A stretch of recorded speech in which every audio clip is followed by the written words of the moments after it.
네, 이제 성경 봉독 같이 하도록 하겠습니다. 제가 선택했습니다. 시편 1편 1절부터 6절까지의 말씀인데요.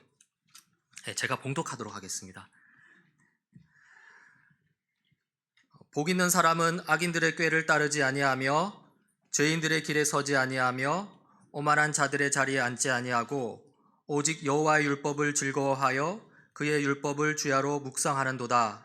그는 시냇가에 심은 나무가 철을 따라 열매를 맺으며 그 잎사귀가 마르지 아니함 같으니 그가 하는 모든 일이 다 형통하리로다. 악인들은 그렇지 아니하며 오직 바람에 나는 겨와 같도다. 그러므로 악인들은 심판을 견디지 못하며 죄인들이 의인들의 모임에 들지 못하리로다. 무릇 의인들의 길은 여호와께서 인정하시나 악인들의 길은 망하리로다. 아멘. 네, 오늘 시편 1편을 보면 인생이 아주 깔끔한 듯 보입니다. 인생이 깔끔하다니 그게 무슨 말이냐 하시는 분들이 계실 텐데요. 참으로 그렇습니다. 시편 1편은 이 악인과 의인을 나누고요. 이 악인은 악인답게 인생을 살고 또 악인에게 합당한 삶의 결말을 맞게 됩니다. 마찬가지로 의인은 의인답게 인생을 살고 또 그 의인에 합당한 그 삶의 열매를 누리는 것이죠. 이렇게 보자면 우리가 어떤 삶을 살아야 할지 명확합니다. 깔끔하게 결론을 내릴 수 있는 것이죠. 바로 의인의 삶을 살아야 합니다. 그런데요, 우리는 시편 1편을 읽으면서 이 껄끄러움을 느낍니다. 인생이 그렇지 않다는 것이죠.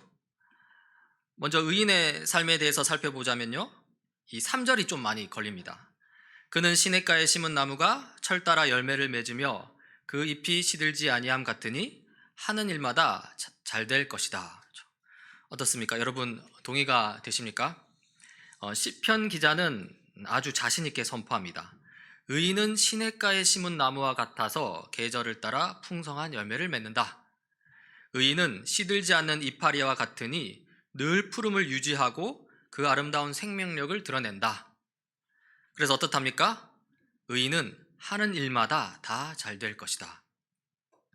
의인은 하는 일마다 다 잘 된다. 이 말이 가장 걸립니다. 우리는 시편 기자의 이런 선포를 들으면서 이 시편 기자가 현실을 잘 모르는구만, 이렇게 비아냥거릴 수도 있습니다. 그렇죠? 비아냥까지 아니도록 그렇게 생각할 수 있겠죠? 왜냐하면 이 의인이 이 세상에서 항상 잘 되는 것은 아니기 때문입니다. 오히려 의인으로서 살려고 할 때 비웃음과 조롱을 당할 때가 많고요, 심지어 따돌림을 당할 때도 있기 때문에 그렇습니다. 한편 이 악인들의 삶에 대한 그 시편 기자의 언급도 좀 거슬리는데요. 시편 기자에 따르면 악인들의 삶은 이러합니다. 4절이죠. 그러나 악인은 그렇지 않으니 한낱 바람에 흩날리는 쭉정이와 같다. 4절 말씀을 읽으면서 우리는 갸우뚱하게 됩니다. 이 현실은 그렇지 않다는 것이죠. 이 악인들이야말로 그 하는 일이 더 잘 풀리는 것 같아 볼 때가 많거든요. 자기는 아무 잘못 없다는 듯 교묘하게 책임을 미루고요, 그러면서 거만한 태도로 남을 비웃으면서 또 악의 참말로 쏘아붙이고 또 심지어 폭언하기를 즐기는 그런 사람들이요, 오히려 더 잘 되는 경우가 있다는 것입니다.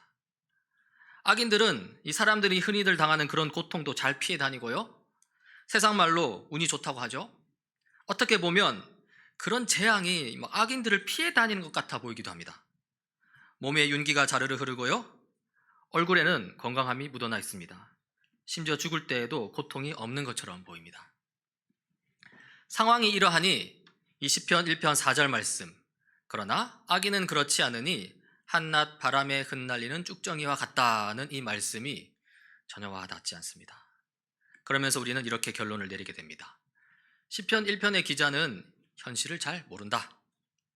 시편 1편은 이 비현실적인 이야기다. 물론 대놓고 그렇게 말하지는 못하지만요, 우리 내면 깊숙한 곳에서 그런 생각들이 조금씩 올라올 때가 있습니다. 그런데요, 이 시편 기자가 정말로 인생을 몰라서 저렇게 기록했을까요? 인생을 잘 몰라서 그냥 머릿속에 이론처럼 인생을 그렇게 싹둑 잘라서 아주 깔끔하고 보기 좋게 표현한 것일까요? 뭐 그런 오해를 할 법한데요. 하지만 그렇지 않습니다. 다른 시편 다른 본문을 보면 그런 것이죠. 이 시편 73편인데요. 이 시편 1편과는 그 분위기가 다릅니다.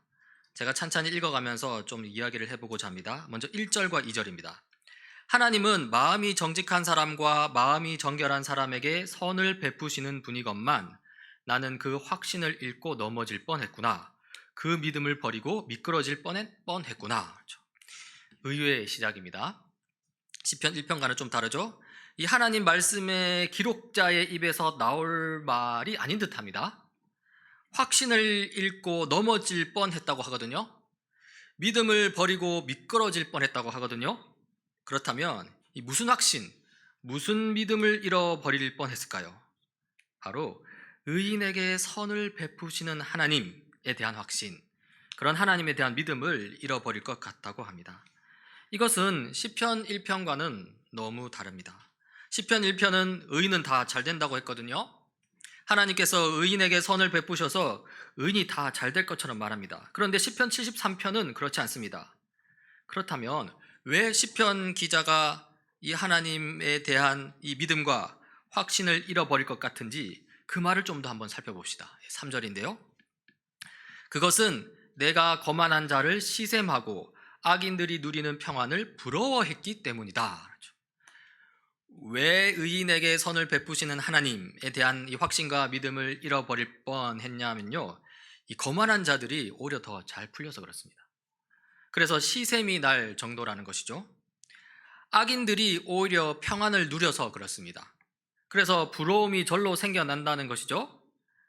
그러면서 이 시편 기자는 좀 더 자세하게 이 악인들의 승승장구를 기록하는데요. 이 4절부터 12절까지입니다. 한번 들어보십시오. 그들은 죽을 때에도 고통이 없으며 몸은 멀쩡하고 윤기까지 흐른다.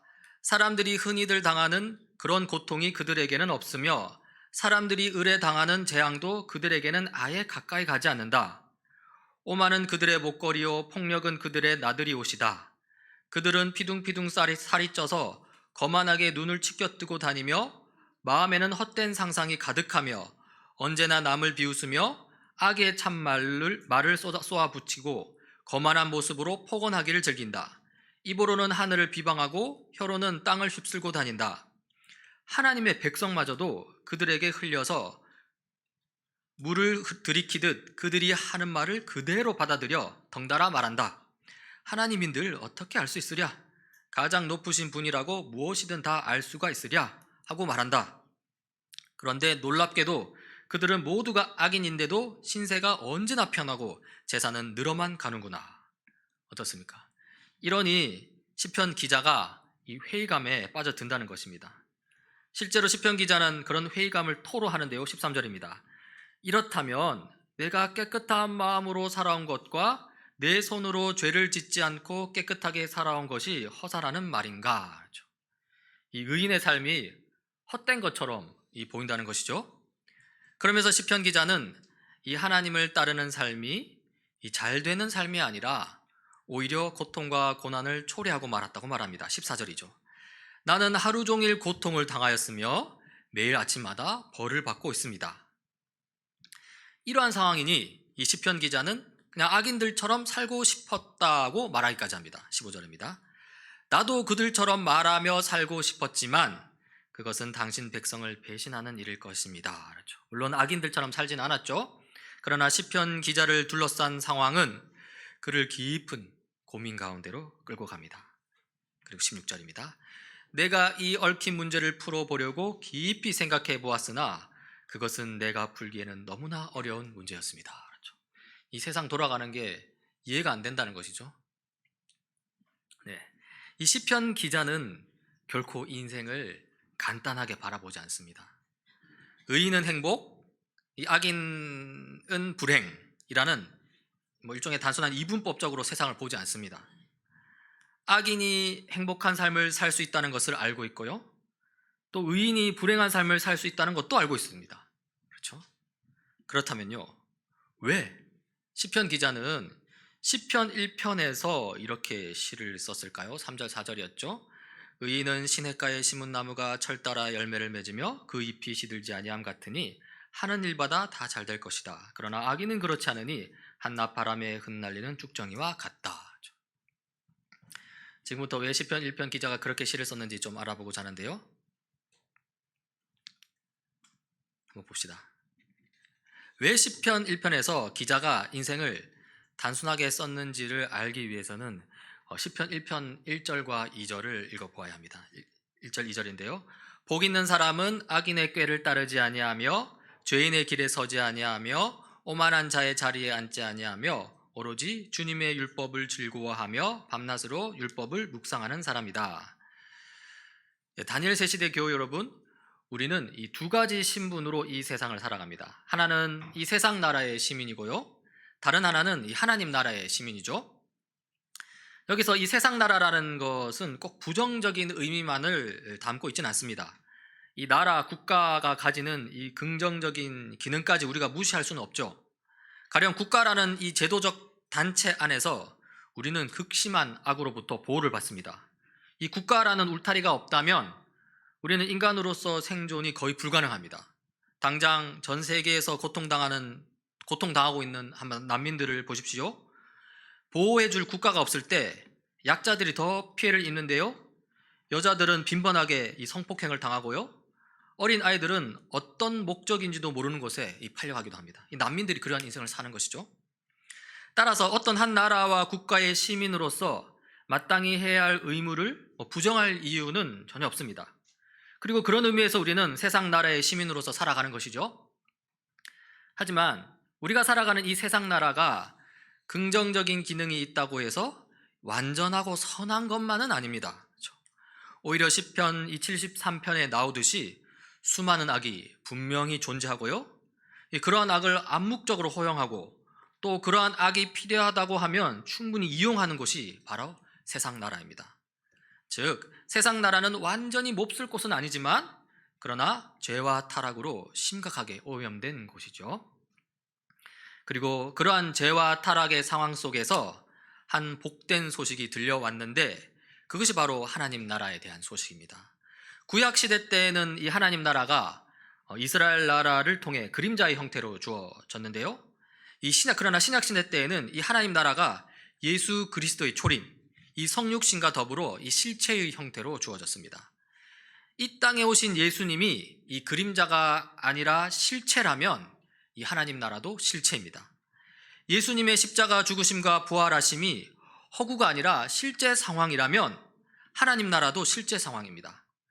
승천하신 예수님 이후로 우리에게 내려오신 성령 하나님이 실체라면 하나님 나라도 실체입니다. 그리고 오늘날 이 성령의 도우심 가운데 교회 공동체를 이루며 이 하나님 나라를 살아내는 우리가 바로 하나님 나라의 실체성을 보여주는 것이죠. 즉, 우리는 정말로 하나님 나라의 시민입니다. 이렇게 우리는 세상 나라의 시민이요, 하나님 나라의 시민으로 살아가는데요, 한번 생각해보고 스스로 질문해 보십시오. 정말로 나는 하나님 나라 시민으로 살아가고 있는가? 나는 세상 나라의 시민으로서의 삶에 더 깊이 빠져 있는 것은 아닌가? 어떻습니까? 우리의 삶을 돌아본다면 여러분은, 저를 포함한 우리는 세상 나라의 시민에 가깝습니까? 아니면 하나님 나라의 시민에 가깝습니까?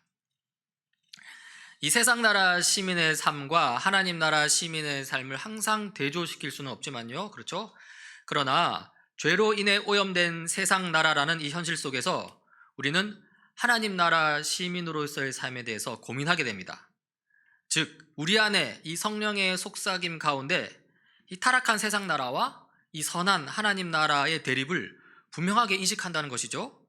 그리고 그렇게 인식함에도 불구하고 때로는 자기 이익을 위해서 선한 하나님 나라 시민으로서 살아가기보다는 타락한 세상 나라의 시민으로 살아가기도 합니다.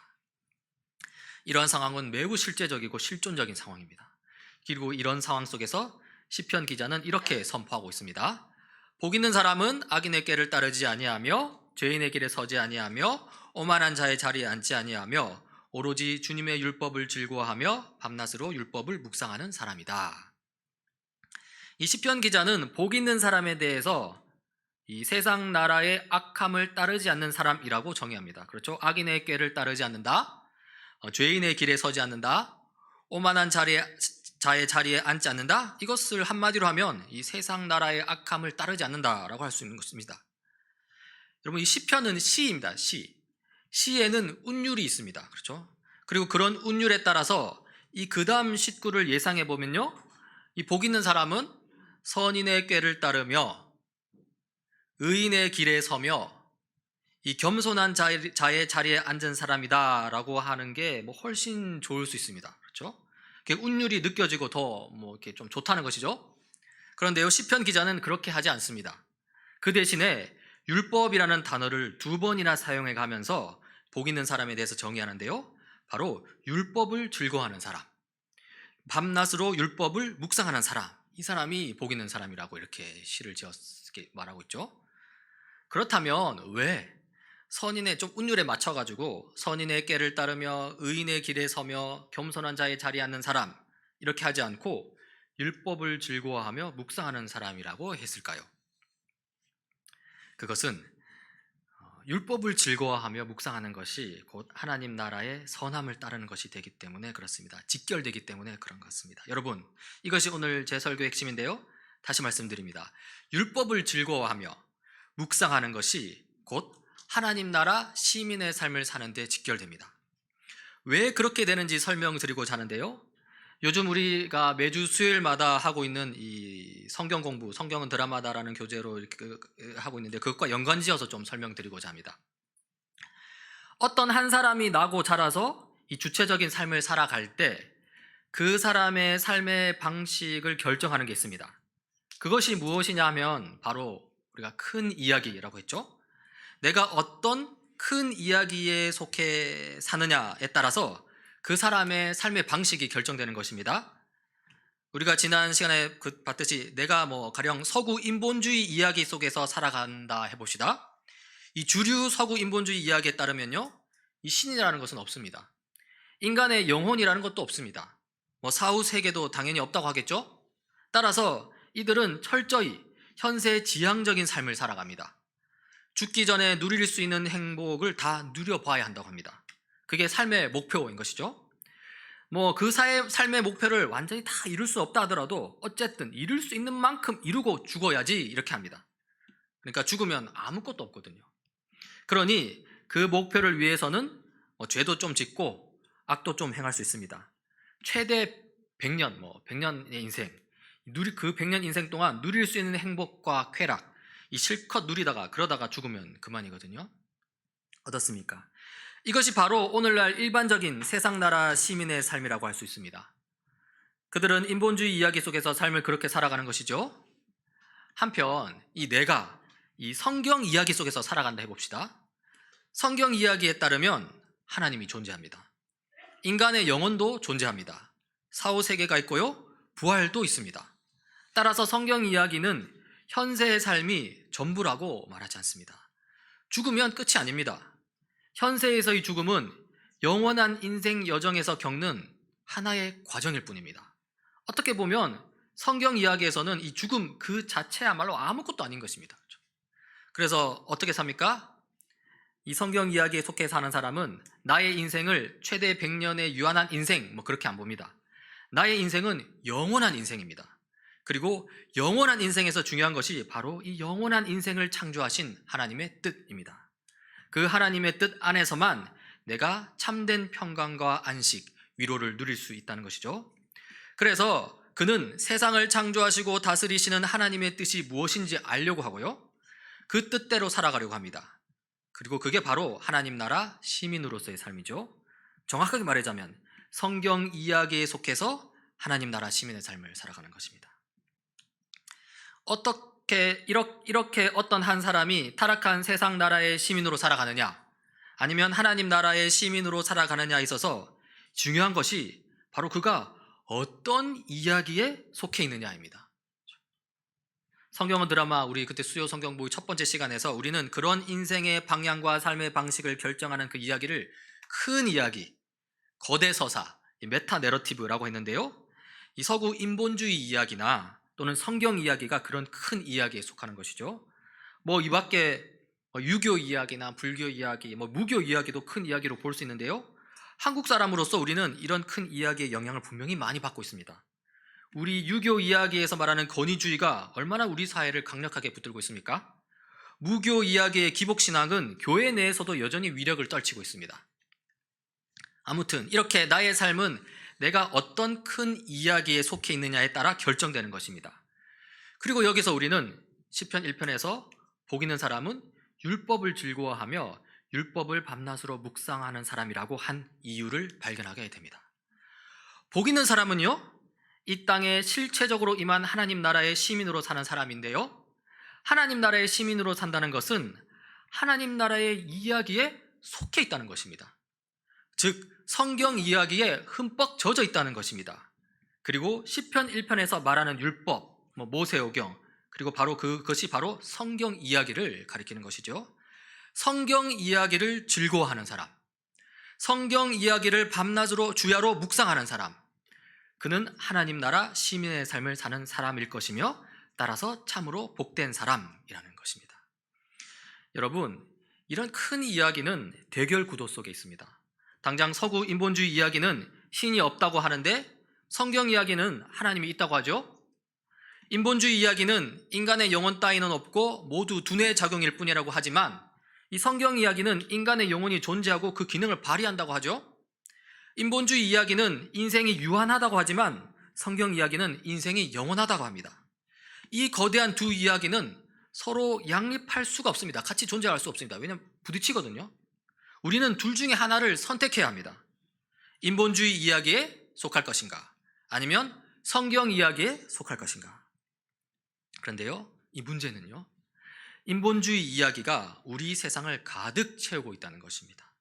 이 서구 인본주의 이야기라고 했는데요, 서구에서 계몽주의에서 시작되었지만 이 세계화의 흐름 속에서 전 세계 모든 사람들이 인본주의 이야기를 듣고 보고 살고 있는 중입니다. 한국에 사는 우리도 마찬가지입니다. 이러한 상황 속에서 우리는 더욱더 성경을 묵상해야 할 이유를 발견하게 됩니다. 성경 이야기를 묵상하지 않는다면 우리는 세상 나라 이야기에 우리를 방치하는 셈입니다.